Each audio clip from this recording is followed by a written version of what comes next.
The one thing I'd say to people is, while it always feels like today is going to be like tomorrow, that's not the way it actually plays out, and opportunities do come along. No, I think that was very elegantly put. I think sometimes if the answer of what to do isn't obvious, that's okay. All right, welcome to Generational Arbitrage. I am Tyler Neville, sitting down with Dan Rasmussen, the CIO and founder of Verdad Advisors. He's here along with Greg Obenshain, his partner and director of credit at Verdad as well. Verdad is a quantitatively empirically driven research shop that invests across all assets. They are serial callers of market bullshit and aren't afraid to be iconoclastic voices in a sea of lemmings. I hope you guys like that intro. So welcome. Love it. Thanks, Tyler. Hey guys, I wanted to invite you to a special event we're having from August 11th to the 13th in Bretton Woods, New Hampshire. We're going to be talking about the future of the monetary system at a very historic venue too. We're going to have speakers like Mike Green, Lynn Alden, Pippa Malmgren, Grant Williams, Dan Tapiero, Jeff Booth, and a variety of others. And maybe we'll even have a special guest as well. So come join us. I'm really excited about it and hope you're there. So why don't you give me a brief background of like what Verdad's strategy is and how you guys manage money? Yeah, sure. So we started out, I started out at Bain Capital, and our original idea was to replicate private equity in public markets and what we viewed as the drivers of private equity excess return, which were buying small, cheap, levered companies. We've expanded since then. We've expanded into credit, and brought on Greg, who was formerly at Apollo, to run a high yield fund for us. And then we've also gotten really into the question of cycles. And I think the first thing that led us there was the dramatic outperformance of small cap value coming out of the last two crises, the 2015 oil price sell-off and then COVID, and realizing that market cycles can dictate short-term factor returns in a big way. And so we've been devoting a lot of our research efforts to understanding how the macro and the business cycle relate to factor returns and how different asset classes perform.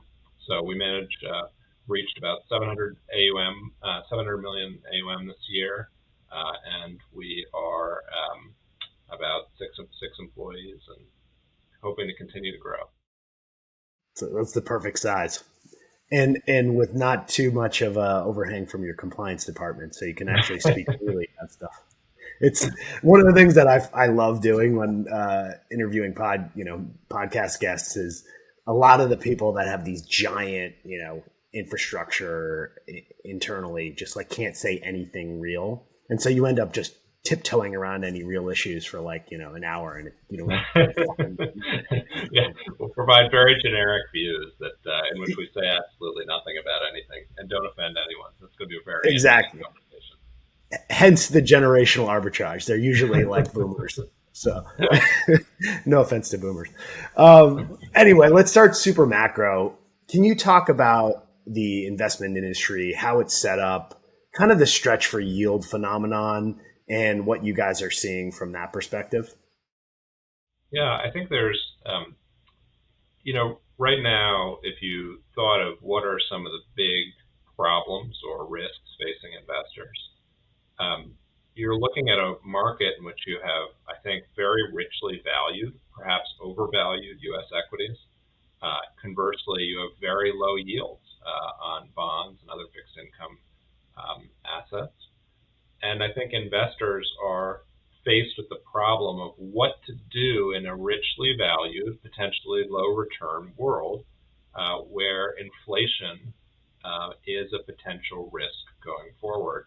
And I think that poses a bunch of, not unique problems, but problems we haven't necessarily had to face in the U.S. for the past 30 years.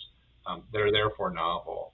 And I think if you look at what the answer has been over the past 30 years as to what you should do with your money, the answer has been to be very equity biased, right?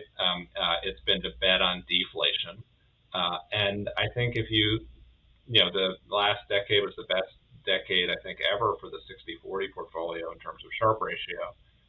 So that balance has played out really nicely. But if you start to go into a world where you're dealing with overvalued U.S. equities, right, or you're starting to deal with inflation putting pressure on bonds, that's a very, very different market in which I think a lot of the traditional answers aren't going to work.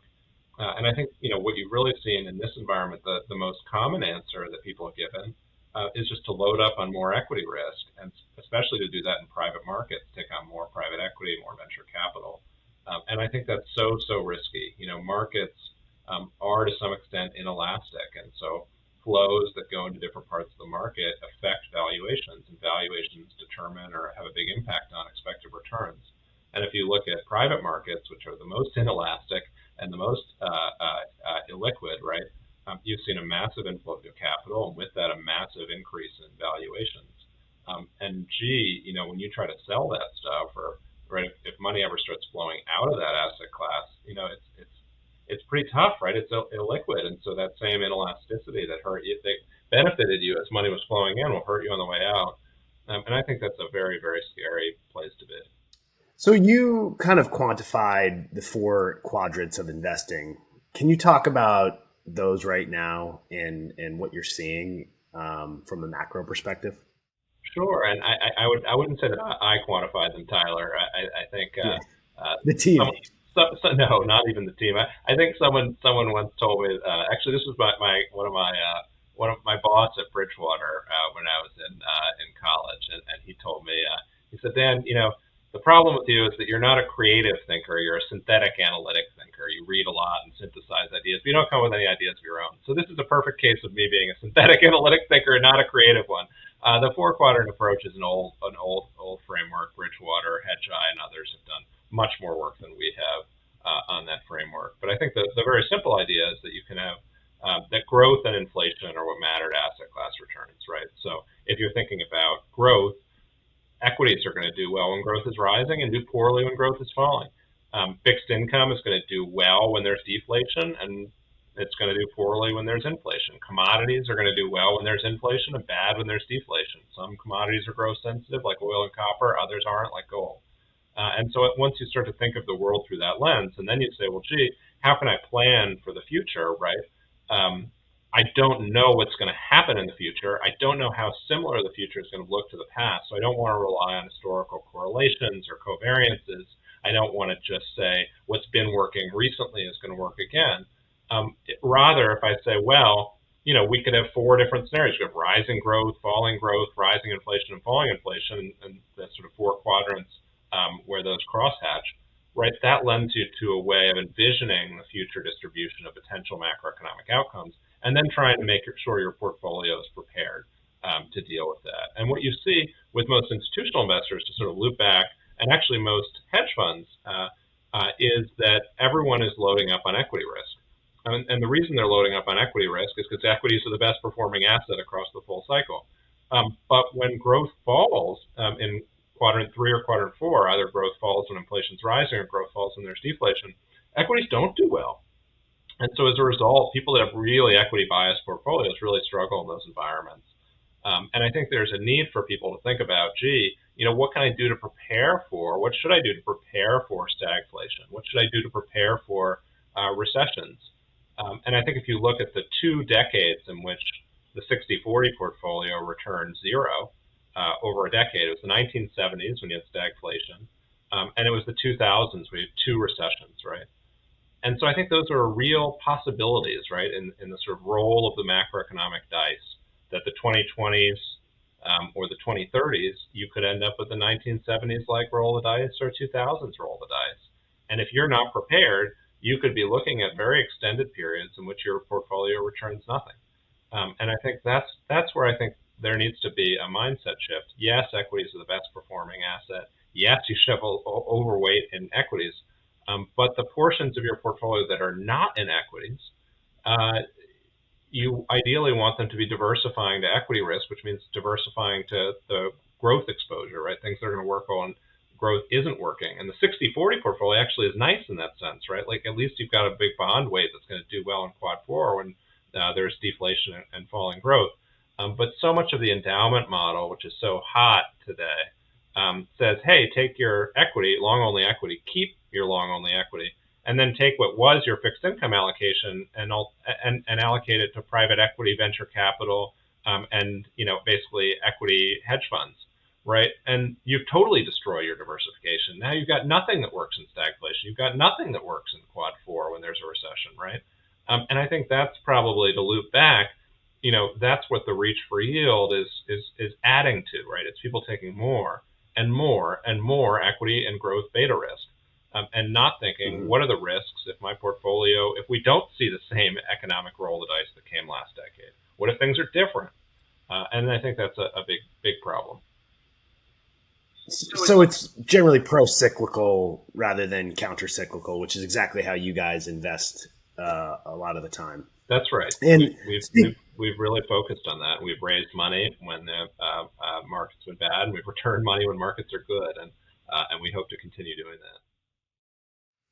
And so, like, on the stretch for yield stuff, as the pension funds get more funded, they actually move up the capital structure and want to invest in more bonds, correct? So it even creates this even more pro-cyclical effect at the end of cycles where, you shrink the float of the bond market as pension funds allocate even more higher up in the capital structure. Is that sort of what's happening right now? Yeah, I think it's a little different. I think that a lot of what the allocators do, and you can track this in fund flows data, is that they tend to be pro-cyclical in their asset allocations. When equities are doing well, they allocate more to equities, and when equities are doing poorly, they actually increase their allocation to fixed income, or at least reduce their allocation to equities. So, and I think if you think about sort of the Andre Schleifer has done a lot of work on this. Why people do that? It's because your sense of the probability distribution of potential outcomes is shaped by, call it, the last 3 years of your recent memory. And if all you can remember in your recent memory is that stocks have been ripping and interest rates have been rising because the economy is doing so well, so bonds have been kind of shaky, right? You're thinking, why have I been keeping 40% of my portfolio in fixed income, right? Like, gee, what a waste of money. Why don't I keep allocating more towards equities? Or in this strange market where interest rates in some sense should be rising, right? The economy is doing well, but rates are being artificially held low. People even more do so. They're even more say, let's take money out of fixed income and allocate even more to equities, right? It creates, and then equity market valuations get pushed up, and then you have this kind of strange conversation with people where they say, well, yields are really low, so I'm not interested in fixed income. And you say, well, equity valuations are really high, so shouldn't you not be interested in equities? Do you really think there can be a total disconnect where somehow the equity risk premium is materially higher whenever interest rates are lower, right? I mean, it's just, some of these assumptions just don't hold together when you walk through them. So this brings us to your crisis investing thesis, which is kind of the best returns happen at big inflection points, and you talk about the difference between bubbles and crises. Can you talk about that a little bit? Yeah. So, and this sort of comes to the question of market timing, right? I think it's sort of heretical. Everybody says market timing is impossible. You can't market time, blah, blah, blah, blah, blah, right? And that's drilled into our heads. And we have a different view, right? I think we have a different view specifically about crises. We think you can market time a crisis. What does that mean? We think when you're in a crisis, right? It is obvious, okay? The market is drawn down 20%. Your grandfather's calling you to ask you if you should sell out all the stocks. Your grandmother's wondering if we're going to enter the Great Depression. The newspaper headlines are blaring. 3 or 4 of the fund managers that manage money in your style just went out of business, right? That's a crisis. Well, what do you do in a crisis? And how is that different from a non-crisis? Well, I think what's different is that you either believe the U.S. economy is going to recover, or you don't. And if you believe it's going to recover, that means you're going to have a period of very rapidly rising GDP growth and low inflation for a decent period, right? And what does well in those types of environments is the most pro-cyclical, most pro-risk things you can do, which is small value stocks and high yield bonds. And the more you can load up into those high risk asset classes, and by the way, dump all your flight to safety assets, right? On March 23rd, you should have sold get out of all your treasuries, right? And dump all that money into small cap value, dump all that money into high yield, right? Because you're getting paid such a massive risk premium. And if your issue is low returns, right? Well, the nice thing about volatile markets is every 3 to 5 years, you get offered a really high return environment. And that's a crisis, right? If you have money to go and buy high returning assets, there's a time every 3 to 5 years, like clockwork, when you can go out and buy those high returning assets at crazy discounts.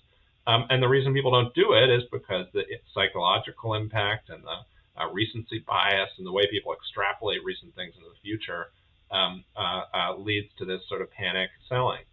And I think that's our view, right? And I think that's what led us into thinking more about the business cycle and thinking about market timing in the sense of using macro signals, right? I think we started from saying, hey, you just choose the best buy and hold investment and hold it forever.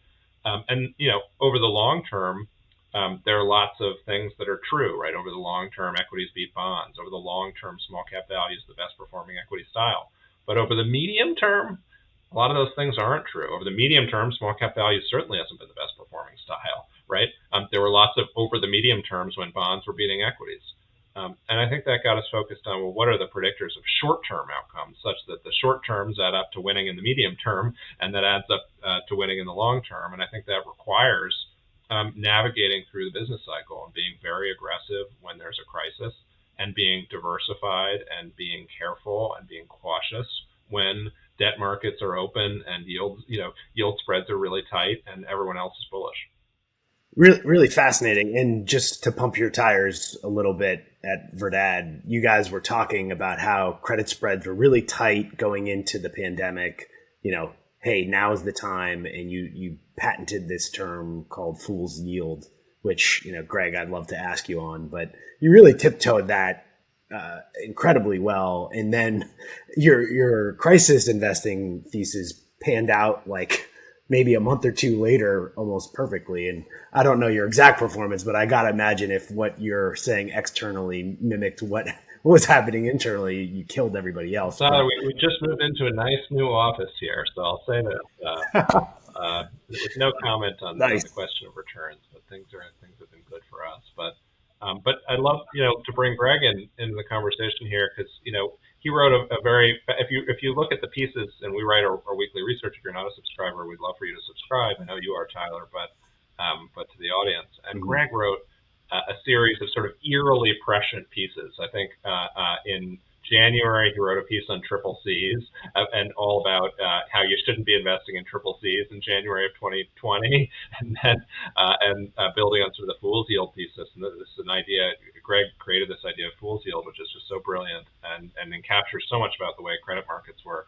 And then I think on March 22nd or March 23rd, he wrote a piece called What to Buy First on why you should go buy high yield bonds and even investment grade corporate bonds right now. Like it was just like, go buy them today, right now, because the bargains are so crazy. So it was just nailing the cycle. So Greg, I'll turn it over to you. I mean, fool's yield is something that I think, and I'm actually going to credit Dan with some of the language around it because he can really spin a yarn. But one of the things, I've been in the credit markets for many, many years, and I think like most young people, when I get into the market, you think that the way you're going to make all your money is to go buy the highest yielding bond, right? And you're going to be smarter than everybody else. And you're going to you're better at picking credit. You're going to pick this high yielding bond and you're going to make a ton of money, right? And then I think what ends up happening is that sometimes works, but the times it doesn't work end up hurting a lot more than the times it does, right? And so you buy a whole bunch of high yielding bonds and you actually do a lot worse than that guy that went out and bought a whole bunch of low yielding bonds, but got that yield.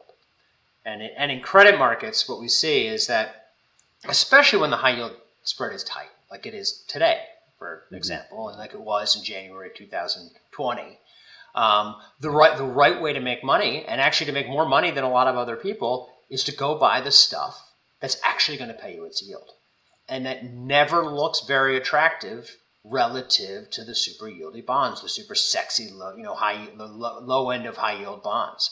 Mm-hmm. But history has borne out that the safest high yield bonds within the high yield category. I mean, and people love to call them junk bonds, and they are junk bonds. But the top end of high yield is actually companies that really big, steady companies. HCA Healthcare is one. Netflix actually has high yield bonds, right? Those bonds end up being the highest returning bonds in the high yield space, despite the fact that they have the lowest yields. And they even end up doing a little bit better than their yield for reasons that are a little complicated to go into, but they get paid off early, sometimes at a premium. Mm-hmm. So you can do really, really well on high yield bonds. In an environment like today, like Dan was saying, if the market's tight, spreads are tight, there's not a lot of return opportunities. Sometimes the best thing to do is to go into the stuff that's guaranteed to give you, not guaranteed, but very likely to give you the return it promises. Mm-hmm. And so, speaking of which, triple C bonds, the yield to worst is now at like 6.25, and we have spreads on triple C bonds at like 620, and they're super compressed. They're almost at like generational lows. What the hell do you do if you're a massive allocator at this point? Like, can you step away, or are you forced to invest in this stuff, even at such outrageously low yields? Well, I think it's interesting. I think a lot of people look at, this is exactly the challenge, right? You look at high yield and you say, oh, the spreads are really low. There's no way I'm going to touch this. I'm going to touch high yield. And I would agree with you on triple Cs. I mean, I think triple Cs at this point, they don't have a good track record of delivering their yield. They don't even come close.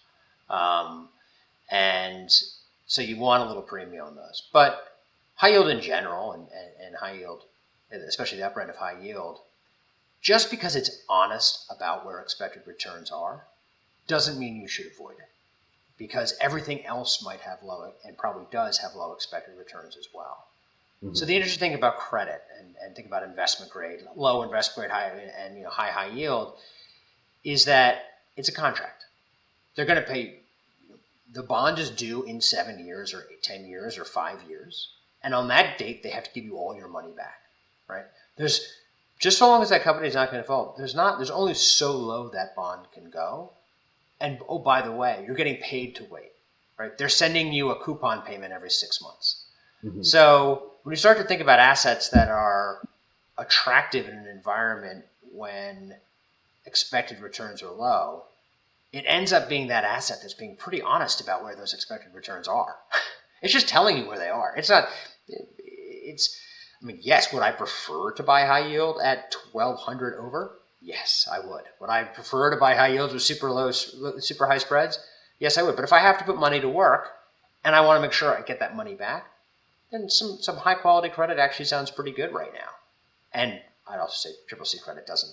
Again, we're right back to where we were before. It doesn't look particularly attractive right now. Yeah. I've used that as my macro gauge since you guys kind of like tipped me onto it last year. It's a great gauge. Yeah, it really is one of the strongest, indicators for future returns, et cetera. But let's step into the negative yielding, real yielding debt phenomenon that we have here, because I can't square it in my brain. Like, how the heck do you have junk bonds trading at negative yields? And it's got to be as a debt investor, meaning inflation is higher than the yield you're getting on the nominal rate of the bond, the coupon of the bond. How, as a debt investor, do you wrap your head around that? Do you just say, hey, I've got these liabilities to meet. I'm a life insurance company, and I don't care if inflation is up at 5% for a year or two. I'll still buy the 4.9% yielding bond. Is that how it kind of works? Well, I think, and let's be clear. So when you say negative yielding, what's going on is that the 1 year inflation rate, right, is high right now. Yes. And the yields on bonds are paid over many, many years, right? So it's really the right benchmark's actually the break-even inflation rates 5 and 10 years out, which are lower. So just to put that in context, so it's actually there's actually macro guy versus real debt investors. Yeah. So, but I'll tell you what's even more negative than negative yielding. About cash. If you do that measure, cash is really negative, right? Oh, yeah. So, if you want to talk, I have never heard of negative yielding cash. That's going to be terrible. Yeah. That's really the way you need to think about it, and that's the way they are thinking about it. They're like, well, I could, I don't want to go into something that's negative yielding, so I'll keep it in this. Oh, wait, that's worse. And sort of that's the math that's going on right now. And so, and I think the reality you have to say is that a lot of the market is looking forward, and they're not pricing inflation break-evens at levels that deliver negative yields to high yield over time. So they're not. So that's actually the sophisticated market investors aren't there, and they're not looking at the 1 year inflation rate. This, of course, gets into the whole transitory argument, which I'm not. The bond markets have spoken. Yields are going down. Treasury rates are low. Break-evens are fairly low. So, and by the way, when I say break evens for everybody, I'm talking about the tips versus the Treasury inflation protected securities versus the normal treasuries. And so you can sort of figure out where the market thinks future inflation rates are over time. That's what I'm referring to. Yeah. So I think, listen, but is the observation that yields are very low right now correct? Absolutely. Yields are very low right now. Bond yields especially government bond yields tend to be a fairly good indicator of where the market sees real growth. And so the market's telling you that real growth is also low. And so you have to put that into context. And again, would I prefer to be investing in 1983? Yes, I would. It would be amazing, but we're not there right now.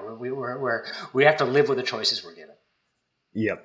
One of the best arguments I've heard, I don't know if you guys know Mark Hart, he runs Corriente. He's like, if you have inflation at, say 2% and then productivity gains at 2%, you're actually losing 4% on your cash that you hold instead of,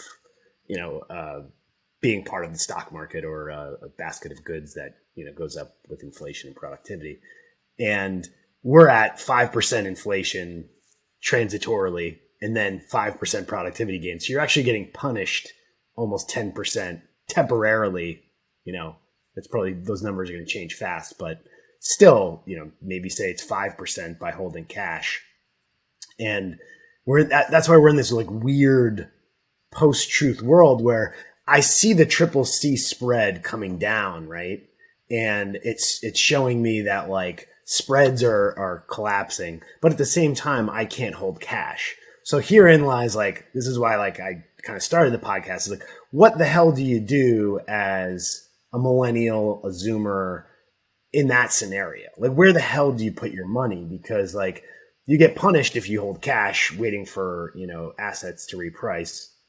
You basically have to play, if you want to play conservative, you buy like a good, corporate bond, I guess, above the rate of inflation, and equities are priced to like infinity at this point. So like, what do you do? What's your recommendation right now? Yeah, I think, look, it's a tough market, right? You have overvalued equities, you have inflation risk, and you have, low yielding bonds. So what do you do? And I think right now we're sort of in this phase where we're certainly in a rising, and we think of those four quadrants. We still think we're in a rising inflation environment, and we're teetering between a rising growth and a falling growth environment, and it's sort of TBD where that lands. Now, what works across both falling growth and rising growth in high inflation environments is actually large quality. It's big, profitable, growing businesses that do really well in the sort of later cycle inflationary stages. So companies like, Domino's or Nike or, right, these really, really big behemoths that are doing well, and the FANG stocks, right, many of those are really highly profitable, high growth, high quality stocks. And that's sort of what you're seeing, right? Now, those stocks are really richly valued, but in the later cycle stages when there's high inflation, oftentimes those valuations don't get punished. Now, what you have to watch out for is right when that falling growth, rising inflation switches into falling growth, falling inflation, and you start to enter a recession or a crisis, in which case you're going to really wish you owned some fixed income. So I think that's sort of a tactical, short-term tactical argument. I think for long-term sort of buy and hold investments, I think small cap value is still, in my mind, the best performing asset for long-term buy and hold. And I think if you want to be more conservative and your 3 to 4% return is acceptable to you, the opportunities in double B and triple B are quite attractive in corporate fixed income. And I guess kind of pivoting to something I heard from Peter Thiel, he talks about this is the era of indeterminate optimism, which is kind of like I envision as, stretch for yield. Like you don't want to like invest out in, innovation and very, very volatile things. You try to squeeze yield out of, pockets of the economy to make it more efficient. So how does that at scale, I guess we're at this confluence where, you have an aging demographic. They don't want to be investing in the crazy, venture capital sphere. And so could we be in this perpetual machine of like just low yields for the next 10 years? Is that possible while the government kind of just keeps kicking these fiscal plans every time growth kind of slows down? Is that like the macro backdrop we could be in? And I guess theoretically, Greg's probably the deflationist of the two of us, so maybe I'll let you argue for that, and I'll argue against it. The answer is honestly, I don't know. I mean, the long history of high debt economies is they stay at very low rates for a while, and that the turn takes many years to start and to happen, right? So it just takes longer than you'd expect for the rates to come up, but we never stay in the same spot, right? I mean, we never. There's no such thing, I think, as forever in financial markets. Something always happens, and something corrects. And so one of the hard things is that, while I invest in bonds, they're not the perfect answer. They're the right answer for some environments, and those sometimes the environment's right and sometimes it's not. So it's a good thing to have in your portfolio. Would I ever argue it's the only thing you should have in your portfolio? No, never. Right? You're going to need commodities at some point. You're going to need quality growth at some point. You're going to want some really risky assets in a recession to ride it back. No, I think the one thing I'd say to people as well, it always feels like today is going to be like tomorrow. That's not the way it actually plays out, and opportunities do come along. And sometimes they're more obvious than others. And sometimes when there's not a good opportunity, getting paid, what I would say about fixed income in my world is it pays you to wait. So you don't have to think very hard about what you own, because you own a contract, and then when there's better opportunities down the road, that's when you're going to be really glad you owned that contract, and you can spin into those other opportunities. I'll let Dan talk about his view of the world. No, I think that was very elegantly put. I think sometimes if the answer of what to do isn't obvious, that's okay, right? Then prepare for when it is obvious, right? You said, gee, I'd love to buy, I'd love to really go deep into the equity market. I'd love to have a 100% equity portfolio, but now doesn't look like the time. Well, define what the time looks like, right? Okay, the next time the S&P 500 goes down 20%, then I'm going to be 100% equity, right? Like, it's okay to wait. And then think about what you're going to do while you wait, right? And I think cash isn't the best answer, right? It's, kind of a bad answer. I think, fixed income is a marginally better answer. And you have to think about what the right answer is while you wait. But I think it's okay to acknowledge when you're in a low return world, you can accept that low return, right? You don't need to say, gee, I'm going to take this colossal risk, right? I'm not fulfilling my expected return goals in the asset mix that's available to me today. So now let's, dump it all into avocado farms in Russia or something, right? Like, it's like, no, just wait, right? Like, wait until some really good, reasonable stuff is cheap and you can buy that then. And I think that's core to our counter-cyclical and crisis investing approach and what we're trying to really help people think through and build on. I'd love to get your perspective on the whole private equity thing, because I know you've been a kind of like leaning against the wind in that sort of capital allocation bucket. Can you talk about, I think you said there's been a 7x increase in private equity assets since 2008. And what happened during the pandemic with those assets? And is that whole cycle kicked off again? Like, what are the pension funds? Are they still allocating towards that? I'd love to hear your thoughts. Yeah, I think private equity is still, everybody's number one favorite thing to invest in. All the big institutional investors taking up their allocations. It's something that they are looking back and saying, this has been the best performing thing in my portfolio. I wish I'd done more. And I think if you abstract away and say, okay, not private equity specifically, but what has happened with similar things that met the following criteria? They'd done really well. Everybody was increasing their allocation. the size of the asset class was going up by multiples, right, like by 7x over 10 years, and D, it was illiquid, right? Like you go back, and the fact pattern of things that meet those criteria has looked really scary, right? Really scary, right? Like, and I think if you think, oh, I'm going to earn really high returns by doing this thing that everybody agrees delivers high returns and that everyone else is allocating to, be careful. And I think there's a great paper out of Harvard on something they call it competition neglect, right? And it's everybody invests in things that they perceive to have the highest expected returns without realizing that they have competition, that other people are also investing in that thing, the same thing, they're seeing the same fact pattern, they're doing the same thing.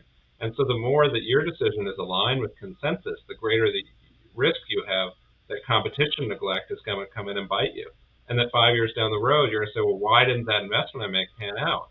And you're going to say, well, there are 5 other people that made the exact same investments. Or maybe they didn't put the money in private equity fund A, they put it in private equity fund B. But when that asset went up for sale, private equity fund A and B bid on it and drove the price up. And now I'm left with a poor return because we paid too much. What a surprise, right? I mean, I think that you sort of learn and relearn these lessons of markets. And I think any decent student of history sort of sees these patterns. And there's always something new. There's always something exciting. Maybe it was emerging markets and commodities in the mid-2000s. It's definitely private equity and tech right now. It was internet stocks in the 90s. It was country mutual funds in the 80s. Japan in the 80s. I mean, and you just see what the end result of all that was. And you just say, wow, people just need to be a bit more prudent and avoid the hot new thing, and especially avoid allocating huge amounts of money when that hot new thing is becoming the hot thing everybody is doing that's not new anymore. How hard is it to convince somebody when you've been telling them in a bull market this is happening, when that cycle turns, do they have the capital? Are you like, hey, save the capital when the air comes out, give it to us, we'll put it to work, and we're going to kill it? Like, are people just forced into, because the incentives of the endowment and pension models, they're forced to invest in those things? Do they have a pocket of capital to give you when those times hit? Yeah, I think you see different behavior from different investor types. I mean, I think you see a lot of people who made the money themselves, so call it your high net worth and family offices. A lot of people that made money themselves, or especially people that run businesses, tend to keep a reserve, sort of a rainy day fund, right? It's just instinct, right? It's just this animal instinct of like, gee, if the times are good, why don't I stash some money away somewhere safe? So what we found is that those people almost all have money in times of crisis, right?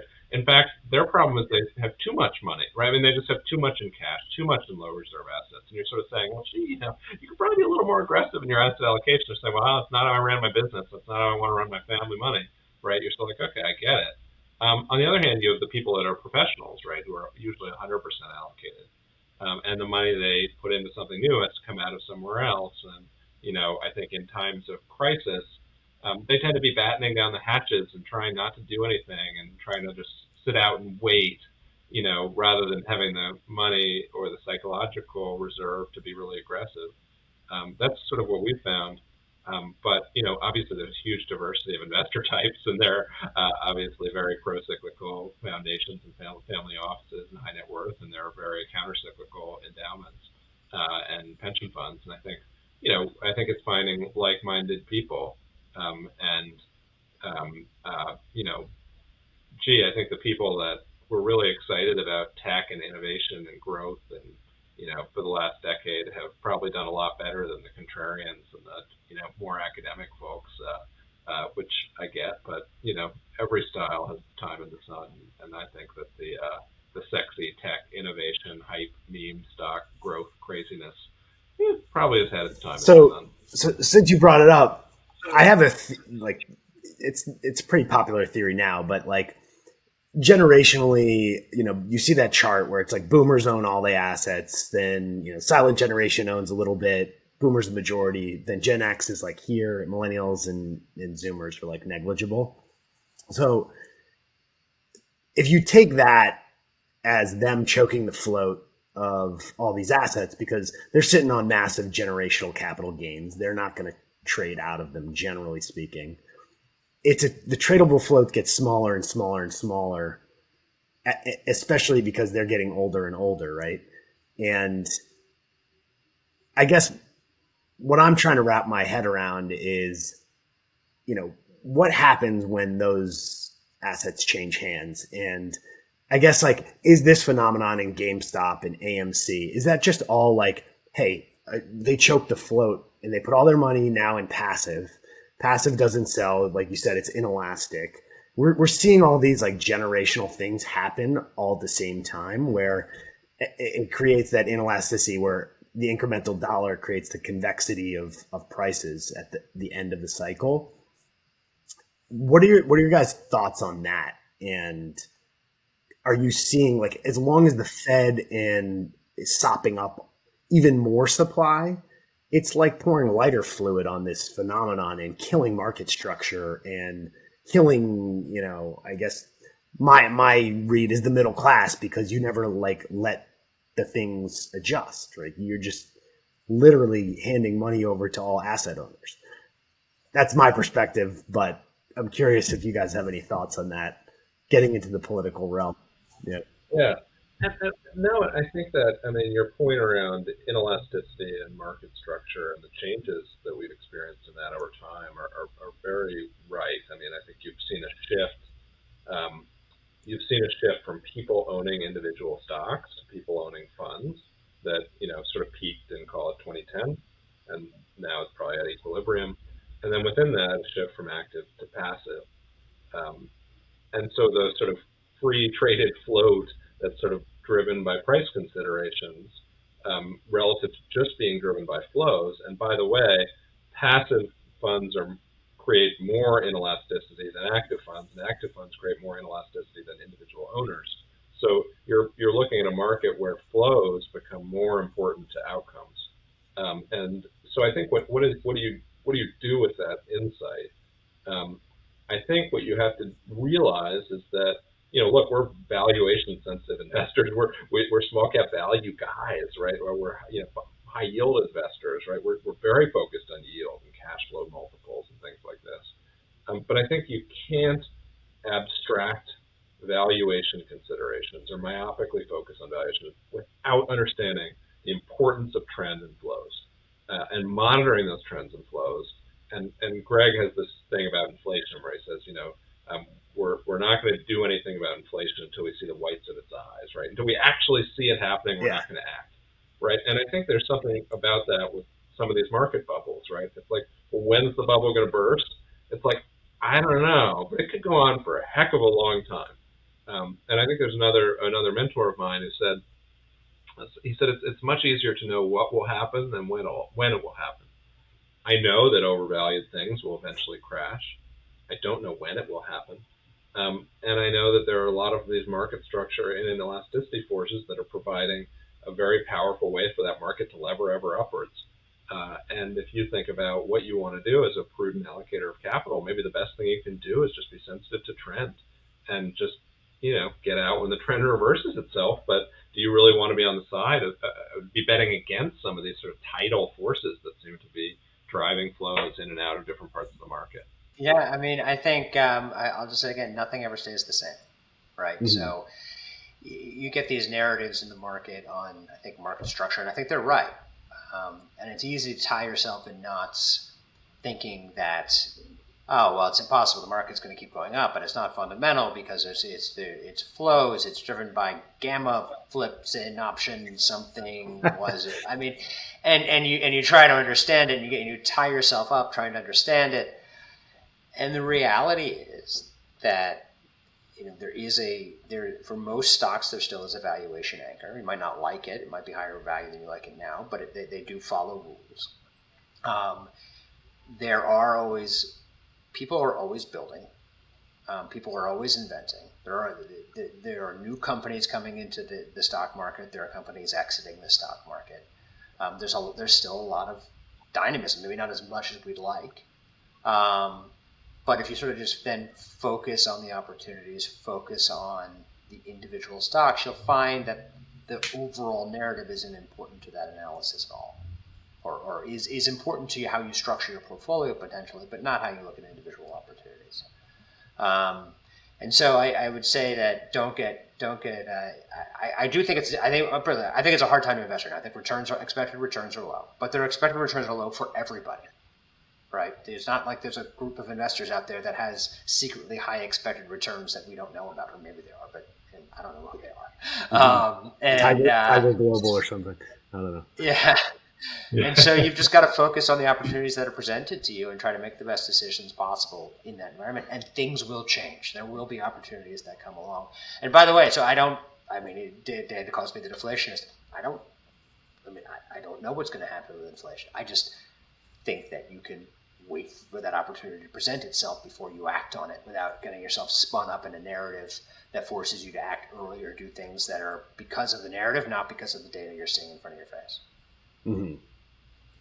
Speaking of market structure, you guys might enjoy this one. So I used to trade at like $100 billion fund, and it was so touchy. Like you couldn't trade around a position because it used to be like 30% of trading volume during the day on a stock. And now you can only be like 5% because the market structure is so screwed up because passive and HFT and et cetera. So like navigating this thing was like the guy who did it, he's a high yield guy, but like smartest guy I've ever met in the biz. And he could only buy things when the liquidity presented itself. Like he was like a counter cyclical. Like when a sector sold off, he was buying it. When, and it's funny when you guys speak, that's a similar sort of mindset of how you deal and you think about liquidity because small cap stocks and high yield, which pretty much everybody else in the market, I think they just don't pay attention to. And one of my favorite lines is like price is a liar, price is an equilibrium liquidity. Like John Burbank said it. It's so good. But so I guess my point is things will change. It could get ugly when it does reverse. But the last question, I know you guys got a jet in a few, is what do you think of Bitcoin? Because Blockworks is set up to kind of like bridge the gap between digital currencies and macro finance. And we're bulls on Bitcoin. There's a guy named Greg Foss. Jesus, I'm talking a lot. I'm sorry. But the guy named Greg Foss is a high yield trader. I'm not sure if you know him, Greg. The high yield market is pretty tiny. And he's like, Bitcoin is actually CDS on sovereign debt. He's got this whole model that says, when sovereign debt actually rises, like you're going to want to own Bitcoin. How do you guys think about Bitcoin and digital assets? Yeah, it's funny. We've got the junior analyst on our team, Johan. We have his job is right now is researching currencies, and we've bracketed Bitcoin. That's part of his purview. And actually, interestingly, he worked at a Bitcoin startup right out of college, and so I think it's something that you have to understand, right? It's cryptocurrencies are a big enough part of the market that you have to have a view, you have to study them, and so I'd say. Are we there in terms of investing institutional money in Bitcoin? No. Are we taking it seriously as something that needs to be studied? Absolutely. And I think actually Johan said there's some cool factor work to be done on Bitcoin, and Johan's actually done some. We'll share it on our weekly research, but you can actually see some of the predictors of Bitcoin movements, and a lot of it's very flows driven and market structure driven, which is quite interesting. Mm-hmm. So. Maybe not surprising, but yeah, I think it's very interesting, and who knows how it'll turn out. Well, when you guys get that model done and want to come talk about it, I'd love to have you back. Awesome. We'd love that. Thank you, Tyler. All right. Well, thank you guys so much for speaking. It's been a pleasure. Our pleasure. Well, thank you, Tyler. It's a lot of fun. Talk soon. Take care.